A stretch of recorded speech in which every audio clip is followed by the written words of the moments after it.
Salam jumpa bagi Anda pemirsa podcast Ngobras Sepatu, ngobrol asik seputar pemilu.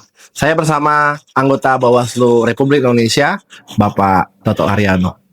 Apa kabar Pak Toto? Alhamdulillahirabbil alamin. Terima kasih Pak Heri. Ya, ini perdana beliau mengunjungi Provinsi Kalimantan Utara dan berkunjung ke Bawaslu Kalimantan Utara, dan kami sangat senang kehadiran Pak Toto di sela-sela kesibukannya dan bisa ngobrol-ngobrol di podcast kami. Nah, Pak Toto, ini kita sudah selesai di pemilu 2024. Mungkin ada evaluasi penyelenggaraan pemilu kemarin. Bagaimana catatan Bawaslu dalam hal pengawasan pemilu sepanjang tahun 2024 kemarin? Secara menyeluruh ya, walaupun banyak kekurangan pemilu ini, orang menyebut bahwa pemilu yang sekarang ini pemilu yang brutal, yang macam-macam lah.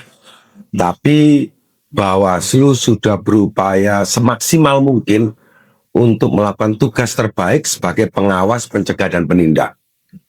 Hal itu bisa dibuktikan dengan apresiasi dari Hakim Mahkamah Konstitusi yang secara terbuka waktu sidang MK itu, ya Pak Saldi Isra itu salah satu ketua majelisnya menyatakan berterima kasih kepada Bawaslu sebagai pihak pemberi keterangan, sebagai kepanjangan tangan, mata, telinga dari Mahkamah Konstitusi untuk melihat fakta objek perkara itu secara jernih. Ya. Sebelum untuk memutus perkara, dan itu memang tugas Bawaslu untuk memberikan sebagai pihak pemberi keterangan pada pihak yang bersengketa di Mahkamah Konstitusi antara pemohon, termohon, pihak terkait, dan Bawaslu sebagai pihak terkait. Keterangan-keterangan Bawaslu diapresiasi lebih baik dari pemilu sebelumnya. Itu pernyataan terbuka dari Prof. Saldri. Bahwa prosesnya banyak kekurangan, iya. Karena itu teguran, dan Prof. Saldri juga menegur juga kepada Bawaslu yang pada saat persidangan itu, jika dinilai Bawaslu itu tidak melaksanakan tugasnya. Bahasa Prof. Itu Bawaslu itu scroll aja. Hakim majelis itu selain juga mengoreksi, juga mengapresiasi. Nah, koreksi dan apresiasi dari Mahkamah Konstitusi sebagai muara terakhir pemilu itu menjadi pegangan oleh Bawaslu untuk menjadikan pemilu 2029 menjadi lebih baik. Seperti itu. Nah, kalau dilihat catatan-catatan yang terjadi ini, Cak, koreksi dari Mahkamah Konstitusi, kemudian ada nggak sebenarnya catatan yang harus dievaluasi dan menjadikan pelajaran agar tidak terjadi lagi nih di 2029? Tentu banyak koreksi itu tidak hanya kepada Bawaslu, tapi kepada pihak terkait dan aparat-aparat yang lain yang kayak KPU atau maupun aparat negara yang lain yang terlibat dalam proses pemilu yang seharusnya tidak terlibat. Jadi Prof. Saldi banyak memberi masukan-masukan pada proses pemilu, sehingga ada putusan-putusan. Kita lihat ada putusan 136 memberi kekuatan kepada Bawaslu, putusan Mahkamah Konstitusi yang mensinkronkan pasal 71 dengan pasal 188. TNI Polri tidak boleh membuat putusan yang merugikan atau menguntungkan peserta yang mendapat sanksi pidana, sinkronisasi di pasal 71 dan 188. Lalu ada putusan 135 yang memutuskan pemilu lokal dan nasional, istilahnya seperti itu. Lalu ada putusan lagi yang menguatkan Bawaslu, putusan 104 yang merubah frasa rekomendasi menjadi putusan. Selain sebelumnya banyak putusan-putusan mahkamah itu yang membuat pemilu menjadi lebih baik. Ya, kalau melihat pemilu kemarin sudah kita laksanakan dengan maksimal dan sangat baik. Bagaimana dengan catatan pilkada? Gimana nih pimpinan melihat kondisinya? Dalam terminologi ini, kalau kita ngomong pemilu, ada pemilihan presiden dan kepala daerah.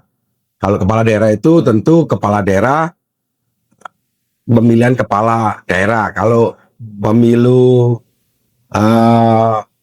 itu pemilihan presiden dan legislatif. Itu tadi yang saya sebutkan bahwa dalam pemilihan kepala daerah itu ada putusan Mahkamah nomor 104 itu tadi Oke. yang memberi penguatan pada rekomendasi Bawaslu, frasa kata rekomendasi diganti dengan putusan, sehingga ya. saran perbaikan Bawaslu wajib untuk Lanjuti ditindaklanjuti. lagi ya. Oke, luar biasa. Nah, selama dalam masa tahapan seperti ini, pimpinan, bagaimana kalau kita melihat sorotan kepada Bawaslu dan sebenarnya apa yang menjadi program dan visi Bawaslu ke depannya sehingga bisa lebih baik lagi menuju pemilu 2029. Seperti yang sering saya sampaikan, Dilakukan saat ini gitu. Bawaslu itu sebagai pekerja demokrasi. Ya. Bukan hanya sekedar pekerja pemilu yang bekerja hanya saat tahapan pemilu maupun pemilihan. Tapi pekerjaan Bawaslu itu pekerjaan yang panjang. Ada masa tahapan, ada non tahapan. Nah, pekerjaan yang non tahapan yang tidak ada pemilu, pekerjaan yang lebih berat dan lebih besar. Karena apa tugasnya? Mempersiapkan pemilu ke depan menjadi lebih baik dalam pemilu 2029. Ya. Apa yang dilakukan? Melakukan konsolidasi demokrasi, meningkatkan pengawasan partisipatif, pencegahan partisipatif. Untuk apa? Untuk melibatkan secara langsung rakyat sebagai mitra strategis Bawaslu untuk melakukan konsolidasi demokrasi, penguatan demokrasi agar pemilunya lebih baik. Ya. Contohnya mungkin penguatan Contohnya adalah pemilu itu kan hanya satu pilar dari demokrasi. Kalau demokrasinya, kesadaran berdemokrasi itu baik, maka pemilunya pasti baik. Apa contoh yang paling kecil? Politik uang. Kalau orang sadar bahwa politik uang, penggunaan fasilitas negara, keuangan negara untuk kepentingan peserta pemilu, terlibatnya aparat negara yang harusnya netral, tapi cawe-cawe dalam pemilu maupun pemilihan. Ya. Ini yang membuat ribet pemilu. Ya. Karena itu, menonton tugas Bawaslu sebagai pekerja demokrasi melakukan konsolidasi. Apa bentuk? Ya memberikan penguatan, penyadaran, caranya ngomong-ngomong, makan, minum, ngobrol bersama voters. Ya. Siapa voters itu? Ya. Orang yang memilih. Rakyat itu kalau pemilu kan dia berhak untuk dipilih dan memilih. Ya. Kesadaran sebagai pemilih untuk memilih negarawan, kalau negarawan terbaik, kesadaran yang berhak untuk dipilih untuk menjadi negarawan yang terbaik dengan apa? Melaksanakan, tidak melanggar peraturan yang sudah ada. Tugas Bawaslu apa? Menjaga agar pemilih maupun yang dipilih tidak mencederai demokrasi. Apa mencederai? Ya melanggar aturan pemilu, tidak mentaati hukum, menggunakan uang, menggunakan jabatan, menggunakan kekuasaan, menggunakan anggaran negara untuk kepentingan sebagai peserta pemilu. Ya. Dan itu harus dilakukan saat ini sebenarnya, tidak menunggu di tahun pemilunya itu ya pimpinannya. Karena kita ini pekerja demokrasi, anggap Bawaslu itu sekarang ini kan dulu penguatan demokrasi itu negara ini banyak dibantu oleh negara-negara donor. Ya. Sehingga lahirlah NGO, LSM. Ya. Sekarang negara donor sudah mengalihkan donornya itu tidak ke Indonesia, tapi ke negara yang lain. Yang lagi mau penguatan itu juga. Ya. Oke. Sekarang negara ini sudah hadir. Ya. Dengan apa? Membentuk lembaga pengawas pemilu. Anggaplah Bawaslu big NGO, LSM yang besar, yang tuh isinya para aktivis yang dibayar negara untuk ngomong soal demokrasi. Ya. Karena itu banyak mantan anggota Bawaslu yang dari mantan-mantan aktivis. Ya. Jadi mereka adalah sosok-sosok yang sebenarnya udah dulu berkecimpung gitu ya di dunia kepemiluan ini. Jadi sudah tidak dan demokrasi, penguatan demokrasi menjadi tanggung jawab warga negara semuanya. Sama-sama sebenarnya. Karena founding father kita sudah meletakkan bahwa sistem kita ini adalah sistem demokrasi yang pemilihan kepala negaranya maupun kepala daerah maupun legislatifnya sustainable melalui pemilu. Oke. Putusan MK terhadap pemisahan legislatif dan eksekutif ini. Ya, banyak sudah beberapa opini dari akademisi, bahkan dari politisi juga menyampaikan pendapat. Nah, kita di Bawaslu ini apa yang sebenarnya kita Pada titik tertentu Bawaslu ini adalah pelaksana undang-undang. ya.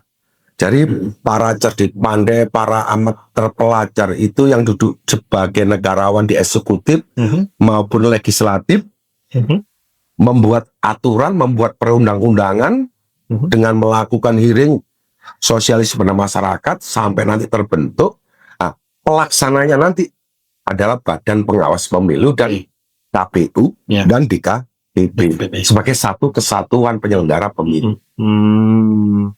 Jadi kita tinggal menunggu arahan dan undang-undang yang terbit atau perubahan undang-undang yang terbit gitu ya. Ya, walaupun tentu kita juga akan diminta masukan-masukan yang akan kita berikan masukan-masukan Ya. sebagai pelaksana undang-undang. Selama ini bagaimana? Apa ya kita berikan masukan-masukan kepada Ya.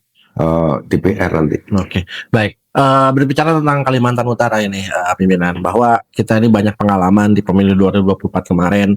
Ada satu dapil di Kota Tarakan, ya, itu harus di PSU satu kecamatan, satu dapil gitu kan. Kemudian tapi pada saat pelaksanaan pilkada juga begitu ya, berperkara di MK, walaupun provinsi itu tidak berperkara.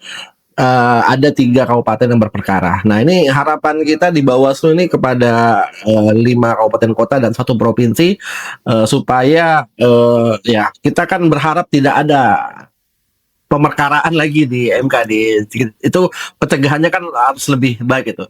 Mungkin pesan pimpinan ini bagaimana? Kita berharap Kaltara itu kan provinsi di perbatasan. Ya. Karena ini menjadi wajah demokrasi kita. Ya.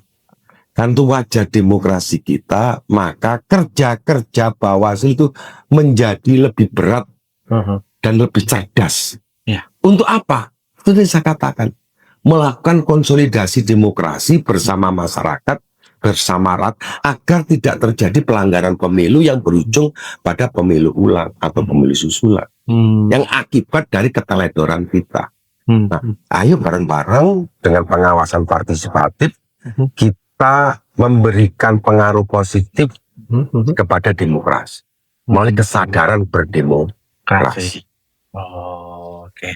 Baik. Pimpinan mungkin ada pesan kepada warga masyarakat Kaltara yang sedang menyaksikan podcast kita, dan podcast ini juga menjadi program unggulan kami di pencegahan ya, pendidikan politik dan pendidikan pemilih kepada masyarakat.